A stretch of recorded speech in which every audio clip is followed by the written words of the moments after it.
So ito guys, nakita ko lang to sa FB. Iwan ko kung ito ba yung latest na cellphone ng Oppo. Pagka water resistant ng cellphone niya.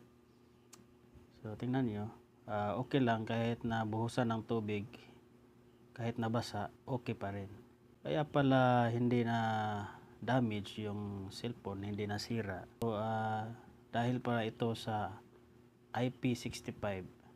Kung makikita nyo guys, binibida niya yung IP65 na water resistant ng ganyang cellphone.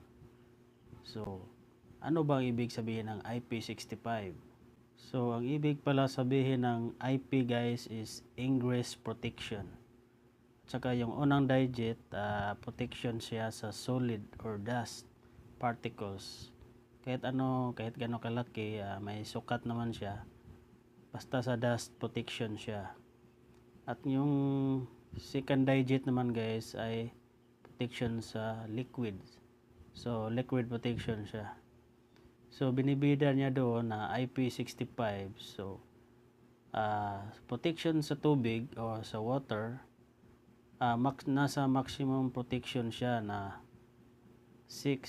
So dust, the unit is dust tight. So kahit anong klaseng alikabok, manipis man yan, makapal, nasa maximum protection niya siya sa dust.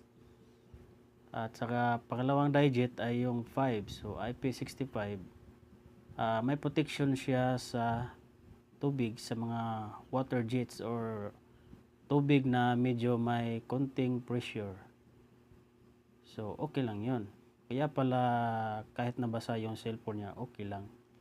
So IP65 protected pala. So ito guys, ang table na to ay ingress protection table. Kung gusto niyo naman na IP69, meron din. Itong gusto niyo IP69. IP69 nasa maximum protection siya sa dust. So walang alikabok or dust na makakapasok. 69 is protection against powerful water jets. Ibang klase, powerful water jets with high temperature. Yes. Kaya lang guys, walang IP65.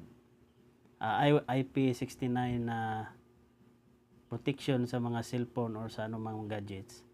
So ito pala guys ang ginagamit sa lahat ng mga electronic products, appliances, equipment, electronic parts, ang ingress protection rating.